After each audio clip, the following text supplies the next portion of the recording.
Hello everyone, welcome back to educational sir.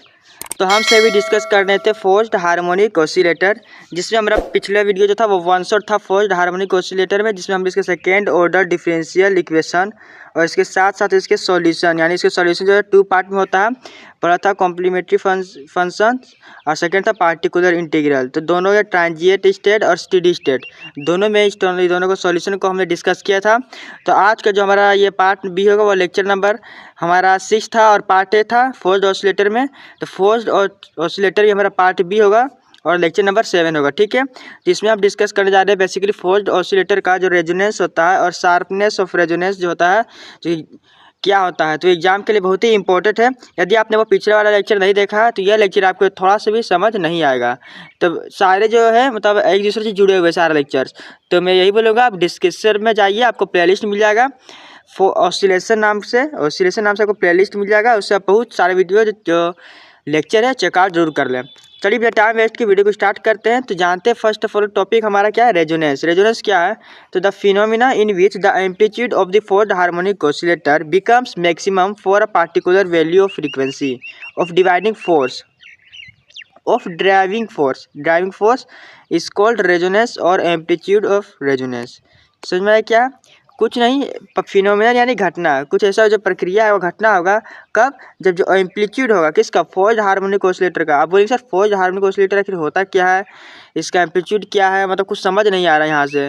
तो इसीलिए मैं बोल रहा हूँ पहले वो वीडियो जरूर चेकआउट करें। वन शॉट मैंने बनाया है, इसमें लेक्चर नंबर 6 आपको डिस्क्रिप्शन प्लेलिस्ट मिल जाएगा, तभी आपको ये लेक्चर समझ में आने वाला है, वरना ये कुछ समझ में नहीं आएगा आपको, ठीक है।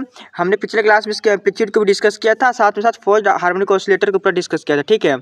तो ये देखिए, तो रेजोनेंस हमारा इसमें क्या है, तो वो जो लेक्चर है जरूर चेकआउट करें, तब यहाँ से आप देख सकते हैं वीडियो को। फिर से देखिए रेजोनेंस क्या है। तो रेजोनेंस हमारा है क्या, एक फिनोमेना है किसका, जो एम्पलीट्यूड है किसका, हमारा फोर्स्ड हार्मोनिक ऑसिलेटर का, वो का मैक्सिमम हो जाएगा कब हो जाएगा? किसी पार्टिकुलर वैल्यू या फिर फ्रीक्वेंसी में, किसी पार्टिकुलर फ्रीक्वेंसी में, ठीक है, ऑफ द ड्राइविंग फोर्स। तो ये क्या होगा हमारा? रेजोनेंस या फिर एम्पलीट्यूड ऑफ रेजोनेंस, ठीक है। इसे ही हम रेजोनेंस कहते हैं या फिर एम्पलीट्यूड ऑफ रेजोनेंस कहते हैं, ठीक है। नेक्स्ट देखिए, नेक्स्ट पॉइंट है the particular frequency of driving force at which resonance occurs called resonance frequency. देखिए ड्राइविंग फोर्स जो बोल रहा है वो और कुछ नहीं, उसको फोर्स्ड ऑसिलेटर के ड्राइविंग फोर्स बोल रहे हैं और कुछ नहीं, ठीक है। तो वही है द पार्टिकुलर जो फ्रीक्वेंसी और driving force at which resonance occurs called क्या? Resonant frequency. समझाया? जो पार्टिकुलर फ्रीक्वेंसी हम जो बात कर रहे हैं उसे ही क्या बोलते हैं? रेजोनेंट फ्रीक्वेंसी बोलते हैं, ठीक है। तो इक्वेशन नंबर 13 आप इक्वेशन 13 कहाँ से है? तो पिछले वाला लेक्चर से ही सारा इंडिकेटेड है, ठीक है, डायरेक्ट रिलेटेड है। तो ये हमारा क्या एम्पलीट्यूड जो हमने पिछले बार डिस्कस किया था वो हमारा ये था हमारा amplitude. Shows that the amplitude of the forced oscillation depends upon omega square minus P square, ठीक है। ओमेगा क्या हमारा नेचुरल फ्रीक्वेंसी और पी क्या हमारा यहाँ पे इनिशियल फ्रीक्वेंसी जो दिखाया जा रहा है, ठीक है। तो ये ओमेगा स्क्वायर है, ये पी है, पी माइनस पी स्क्वायर है। तो इसी में क्या है हमारा जो पूरा जो एम्पलीट्यूड है क्या है? रिलेटेड है या फिर डिपेंडेंट है। तो which in turn depends on the difference between the driving and external frequency of p. ये क्या हमारा एक्सटर्नल फ्रीक्वेंसी या फिर ड्राइविंग फ्रीक्वेंसी, ये पी है, ठीक है, external frequency. And the natural frequency क्या? ओमेगा ऑफ द ऑसिलेटर, ठीक है। ये बार बार पी और ओमेगा का बात किया जाएगा इसके आगे के लेक्चर जो आने वाले इसमें भी और इस लेक्चर में भी, तब ये इंटररेटेड आप समझ लें। हमारा ओमेगा क्या? नेचुरल फ्रीक्वेंसी और पी हमारा क्या है? एक्सटर्नल फ्रीक्वेंसी, ठीक है। तो जो ऑसिलेटर है तो smaller the difference larger the amplitude. देखिए ये यदि नीचे का जो है वो क्वांटिटी यदि छोटा हो तो आपको पता है जो ये जो ऊपर का जो क्वांटिटी या फिर ये जो क्वांटिटी वो हमें क्या मिलेगा? ज़्यादा मिलेगा। दोनों क्या आपस में प्रोपोर्शनल नहीं है, इन्वर्सली प्रोपोर्शनल है, ठीक है। तो यदि ये ज़्यादा होता है तो ये कम होता है, तो वही बोल रहा है अगर ये हमारा कम रहना चाहिए तभी ये हमें ज़्यादा मिलेगा, क्या? एम्पलीट्यूड। नेक्स्ट देखते हैं क्या, तो amplitude A will be maximum when the denominator is equal to 13 is minimum. तो हमने क्या किया, ऐसे डिफ्रेंशिएट कर देना है डी बाई डी पी करके, जो नीचे का जो क्वांटिटी है इक्वल टू से 0 कर देना है। तो देखिए इसको डिफरेंशिएट करेंगे पी के रेस्पेक्ट में, क्या होगा? जो 2 है पावर, ये 2 बाहर जाएगा, omega square minus P square as it is, और पी स्क्वायर क्या होगा? -2p हो जाएगा। माइनस क्यों? कि यहाँ माइनस देखिए 4b है, 4b स्क्वायर बाहर और पाई स्क्वायर पी स्क्वायर क्या 2p, क्योंकि 4b स्क्वायर क्या कांस्टेंट है, क्योंकि हम यहाँ p के रेस्पेक्ट में कर रहे हैं डिफरेंशिएट, इक्वल टू 0 हो गया। यहाँ से देखिए आप देख सकते हैं -4p है कि ये जो -2p ये 2p क्या होगा? -4p omega square minus p square plus यहाँ पे क्या होगा 8b square p equals to 0। अब यहाँ देखिए मैंने क्या किया, जो omega square minus P square का वैल्यू फाइंड आउट करा, तो ये क्या डिवाइड में चल जाएगा। इसको सॉल्व करने पर फाइनली आपको क्या है, यहाँ से पी का वैल्यू मिल जाएगा under root omega square minus 2p square. इसे मैंने क्या पी आर लेट कर दिया, इसी की वजह से 30 लेट कर लेना। ठीक, अब देखिए यहाँ से क्या होता है, thus the amplitude of the driven oscillator will be maximum when the driving frequency is क्या है, omega under root omega square minus 2p square by 2 is equal to क्या पी आर अपॉन 2 के हो गया, which is the resonant frequency. ये हमारा क्या है, यही तो हमारा रेजोनेंट फ्रीक्वेंसी है। यहाँ से देखिए आपको ओमेगा स्क्वायर माइनस जो ओमेगा स्क्वायर का जो वैल्यू यहाँ देखिए omega square minus 2p square जो है, ये देखिए omega square minus 2p square upon 2p यहाँ बेसिकली है पी आर अपॉन 2 के। देखिए अब बेसिकली आपको कुछ नहीं समझना है, ये जो क्या है, ये हमारा पी आर का पूरा ये वैल्यू क्या है, किसका है, पी आर का वैल्यू है। तो यहाँ देखिए हमने यहाँ पी आर का वैल्यू रख दिया अपॉन 2 कर दिया, ठीक है, बस यही है। तो पी आर अपॉन 2 का वैल्यू को क्या मिला, ये मिल गया, ये तो दोनों क्या है, इक्वल हो गया फ्रीक्वेंसी, इसे ये क्या है, रेजोनेंट फ्रीक्वेंसी का इक्वेशन हो गया, इसे बोल सकते हैं। तो यहीं से आप देखते हैं the resonant frequency is slightly smaller less than the natural frequency undamped. तो ओमेगा अपॉन 2 क्या है, and the natural damped frequency omega upon 2 then under root omega square minus 2b square upon 2 of the oscillator. Omega upon 2 का formula आप तो पढ़े होंगे पहले भी, ओमेगा अपॉन 2 क्या होता है, तो वही सब सारी चीज़ एक दूसरे से इंटर रिलेटेड है। तो however if damping is small, यदि डैम्पिंग स्मॉल होता तो क्या इधर इक्वल हो जाएगा, इक्वल हो गया। ये डैम्पिंग ही नहीं होता, नेचुरल फ्रीक्वेंसी है जो एक्सटर्नल फ्रीक्वेंसी है, तो ये क्या हो जाएगा, अप्रोक्सीमेटली इक्वल हो जाएगा। The resonant frequency is very nearly to the natural frequency omega upon 2 सुना है, तो यही सारा चीज़ बोला जा रहा है। देन तो बी स्क्वायर जीरो, यदि बी का वैल्यू जीरो हो जाता है देन इक्वेशन 70 क्या मिलता है, P is equals to omega. तो यही हमें रेजोनेंस जो है, the that is the amplitude resonance occurs when the frequency of the applied force coincide with the natural frequency of the oscillator, this is the condition of amplitude resonance. तो ये हमारा क्या गया, कंडीशन हो गया resonance के, यदि दोनों फ्रीक्वेंसी क्या होता है, इक्वल हो जाता है। तो नेक्स्ट क्या, मैक्सिमम एम्पलीट्यूड का जो कॉन्सेप्ट क्या है, जो substituting P R for P in the equation 13। Equation 13 में पी आर को सब्सटीट्यूट करेंगे क्या, पी के रिस्पेक्ट में। तो देखिए हमने यहाँ पी के रिस्पेक्ट पी आर को सब्सटीट्यूट कर देंगे। यहाँ देखिए ओमेगा स्क्वायर के यहाँ देखिए सब्सटीट्यूट कर देना है, तो omega square minus b square में क्या मिलेगा, omega square plus 2b square है plus 4b square p square. तो यहाँ से जो वैल्यू होगा आपको क्या मिलेगा, एफ नोट ऊपर में है, यहाँ ओमेगा स्क्वायर कैंसिल होता है, 2b स्क्वायर है, यहाँ देखिए 2b के जो है 4b स्क्वायर हो जाएगा, यहाँ b स्क्वायर प्लस यहाँ 4b स्क्वायर पी स्क्वायर। तो मतलब क्या, ये 2 टाइम्स हो जाएगा, तो ये 2b बाहर हो जाएगा, अंडर रूट क्या हो जाएगा, B square plus P square. यहाँ देख सकते हैं this shows that maximum amplitude depends on the damping factor, किसमें, B.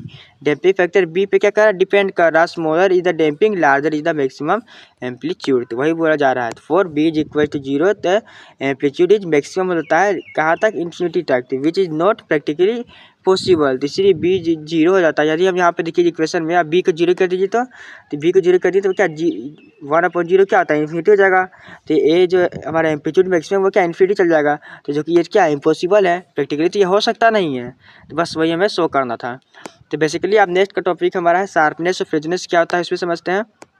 The sharpness of resonance is a measure of the rate of fall of amplitude from its maximum value at resonant frequency on either side of it. The sharper the fall of the amplitude, the sharper the resonance. कुछ नहीं है, simple है। Resonance पता आपको क्या था, समझ में आ गया था। एम्पलीट्यूड जो पार्टिकुलर फ्रीक्वेंसी में जो एम्पलीट्यूड होता है, तो उसे हमने क्या कहता है, रेजोनेंस बोला था। यहाँ क्या है, जो एम्पलीट्यूड हो हमारा क्या है, एम्पलीट्यूड मैक्सिमम हो गया, क्या करता है, फॉल करता है, कभी फॉल होता है कभी डाउन होता है, पता है। जब फॉल करता है हमारा जो rate of fall of amplitude क्या होता है, आइदर साइड, किसी भी साइड में, तो जो शार्पर फॉल होगा एम्पलीट्यूड का, उसे क्या बोलते हैं, शार्पर द रेजोनेंस। तो यहाँ पे देखिए the amplitude of forced oscillator is given by, ये फोर्स्ड ऑसिलेटर का एम्पलीट्यूड ये रहा हमारा, ठीक है। नेक्स्ट क्या है, this depend on relative magnitude of क्या है, small P and omega. Small P क्या है हमारा, एक्सटर्नल फ्रीक्वेंसी क्या है, natural frequency, that is on omega square minus P square factor जो है, if P is greater than omega and P is less than omega, p जो less than omega, the value of a decreases. Figure 1 में देख सकते हैं, so the curve between a and p for the different amount of the damping p. देखिए ये हमारा figure number 1 है। तो when p is equals to omega, condition of amplitude resonance, then a जो मैक्सिमम क्या, F nought upon 2b p. But if b is equals to 0, यहाँ देखिए B यदि 0 होता है तो आपको पता है हमने दो डैम्पिंग होगा, मैक्सिमम होगा, इन्फिनिटी हो जाएगा, पता है। ये सारे जो हम अभी डिस्कस किए थे हमने, तो ये हो गया। तो but damping is never zero in actual practically, आपको पता है डैम्पिंग जीरो हो नहीं सकता, कुछ ना कुछ डैम्पिंग होता है, वो आपको ही पता है। डैम्पिंग मतलब क्या होता है? डैम्पिंग मतलब जो है सिस्टम जो हमारा क्या हो गया, थोड़ा सा डिस्टर्ब हो गया, बस वही डैम्पिंग मतलब ये समझ। सिस्टम मतलब क्या है? सिस्टम का कहने का मतलब है जैसे ये हमारा पेंडुलम है, ये हमारा क्या कर रहा है, ऑसिलेट कर रहा है, तो इसमें कुछ क्या सिस्टम है बाहर से एक्सटर्नली क्या कुछ गड़बड़ हो जाता है। गड़बड़ यानी प्रैक्टिकली जब ये सोल्व कर रहे हैं, यानी मतलब डिस्टर्ब हो जाता है, तो क्या कुछ हिल गया या फिर कुछ इस तरह से, नहीं इस तरह से जाते जाते जो हमारा पेंडुलम कुछ इस तरह से होने लगा, इस तरह से 3D से समझिए, कुछ इस तरह से होने लगता है, इस तरह से जाते जाते, ठीक है। तो बस वही है क्या हमारा damping. When B is 0, then variation of amplitude depends on P and omega. From figure 1 we can conclude that, ठीक है। कंक्लूड हम क्या कर सकते हैं फिगर 1 से? तो फिगर 1 आप देख सकते हैं किस तरह से यहाँ पे दर्शाया गया सारी चीज़। यदि P ग्रेटर देन ओमेगा है, यहाँ P is equals to omega, यहाँ P क्या लेस देन ओमेगा है, यहाँ इक्वल टू ओमेगा क्या है, यहाँ पूरा सिंपल है, यहाँ पे ग्राफ है। यहाँ B is equal 0, no damping में क्या है, इस तरह से देखिए हमारा ये पूरा बिल्कुल इस तरह से सिंपली है, ठीक है। ये जो ग्राफ आप देख सकते हैं, ये जो हमारा जो नीचे वाला ग्राफ देखिए क्या है कि हैवी डैम्पिंग को दर्शा रहा है, ये इससे ऊपर है तो क्या मीडियम डैम्पिंग, और ये ऊपर जा रहा है मतलब क्या वीक डैम्पिंग। और जो ये इस तरह ग्राफ जा रहा है इसका मतलब क्या है नो डैम्पिंग। ये ग्राफ है क्या एम्पलीट्यूड है वहाँ पे देख सकते हैं, और ये है एक्सटर्नल फ्रीक्वेंसी के बीच में, ठीक है। तो ये जो इस ग्राफ से हम क्या कर सकते हैं, तो देखिए फर्स्ट पॉइंट है when damping is small the amplitude falls off very quickly on either side of resonant frequency, so the rate of fall of the amplitude is rapid और sharp, then resonance is said to be sharp, यानी इसे ही कहते हैं sharpness of resonance. समझ में आया? यहाँ देख सकते हैं कि क्या damping is small and damping देखिए स्मॉल कहाँ हुआ, डैम्पिंग हमारा स्मॉल हुआ है, देखिए यहाँ स्मॉल डैम्पिंग ये है, ये देखिए डैम्पिंग स्मॉल, ये भी डैम्पिंग स्मॉल, बहुत ही कम डैम्पिंग हुआ। हैवी डैम्पिंग ये है, देखिए हैवी डैम्पिंग, ये क्या वीक डैम्पिंग, तो यही बोला जा रहा है जहाँ वीक डैम्पिंग है तो वहाँ पे क्या है very quickly either side and resonant frequency, so the rate of fall of the amplitude is rapid, वही बोला जा रहा है, ठीक है। देखिए ये पॉइंट एक छूट गया था हमारा, ये पॉइंट क्या बोला, for small value of B the curve falls much more rapidly on both sides of peak than for large value of B, ठीक है। आप देख सकते हैं सारा चीज़ स्मॉल वैल्यू ऑफ बी, यानी बी की जीरो है, स्मॉल वैल्यू के किस तरह से ग्राफ जा रहा है, सारा चीज़ देख सकते हैं, नो डैम्पिंग को दर्शा रहा है, ठीक है। फर्स्ट पॉइंट हो गया। सेकंड हो गया, थर्ड पॉइंट क्या है, for large value of damping the rate of fall of the amplitude is slow and resonance is said to be flat, smaller the damping the sharper of the resonance, sharpness of resonance क्या है inversely proportional है 1/b² का। समझ में आया?